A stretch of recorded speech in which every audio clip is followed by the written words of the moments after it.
일본이 수출 규제를 7월부터 한 이후로 24일 산업통상자원부로부터 한국의 첨단 산업이 전혀 타격을 받지 않았다는 소식이 전해졌습니다.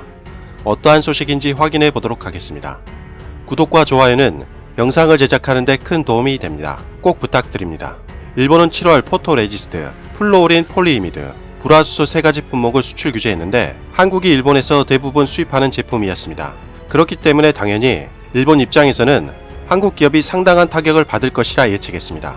7월 달만 해도 만약 일본의 수출 규제가 3개월 이상 지속된다면 한국 기업들 생산 라인이 전면 가동 중단이 될 수도 있다는 최악의 시나리오도 나오고 있었습니다. 만약 그렇게 된다면 한국 경제는 심각한 타격을 받을 가능성이 높았습니다. 그것을 예측하고 일본은 WTO와 세계 여러 나라의 지탄에도 불구하고 한국의 수출 규제를 강행한 것이었죠. 하지만 5개월이 흐른 현재 충격적인 소식이 들렸습니다. 24일 산업통상자원부에 따르면 삼성전자, SK하이닉스, 삼성디스플레이, LG디스플레이 등 4개 주요 업체는 지난 7월 초 일본의 수출 규제 발표 이후 이에 따른 반도체와 디스플레이 생산 차질이 전혀 발생하지 않았다는 입장을 최근 정부에 전달한 것으로 알려졌습니다. 즉 일본의 수출 규제는 소리만 요란했지 한국 산업에 전혀 영향을 미치지 않았다는 것이죠. 오히려 일본 소재 기업들만 매출이 폭락하는 현실과 마주하게 되어서 일본 정부를 당황하게 만들었습니다. 일본 관련 업계에서는 일본 정부가 스스로 발등을 찍은 것이 아니냐는 볼멘 소리가 나오기까지 했으니까요.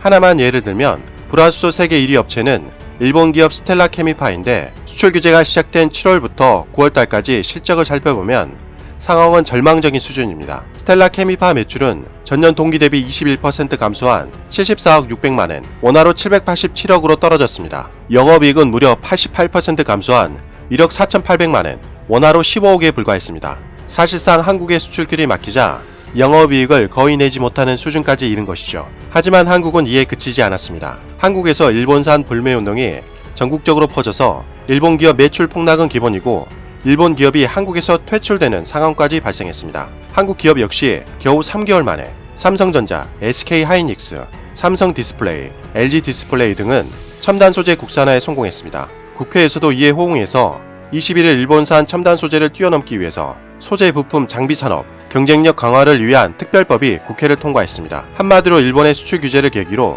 지금까지 소외됐던 첨단 소재를 국가안보 차원에서 다루겠다는 뜻이기도 합니다. 관련 업계 역시 이제 일본이 한국에 첨단 소재를 수출한다고 해도 예전만큼 공급받지 않을 가능성이 높다고 합니다. 왜냐하면 이미 첨단 소재 국산화와 첨단 소재 공급 채널 다변화까지 이루었기 때문이죠. 그에 반해 일본은 언제 다시 수출 규제 문제가 발생할지 모르기 때문에 한국 기업에서는 불확실성 증가로 일본산 소재는 되도록 쓰지 않겠다는 입장이라고 합니다. 지소미아 조건부 연기로 인해서 이제 한국과 일본의 무역 분쟁은 1라운드가 끝이 났을 뿐입니다. 얼마 지나지 않아 2라운드가 시작할 것이 분명합니다. 2라운드에서도 한국이 협심해서 좋은 결과가 있었으면 좋겠습니다. 이상 가치왕 채널이었습니다. 지금까지 시청해주셔서 진심으로 고맙습니다. 항상 건강하시고 복 많이 받으세요.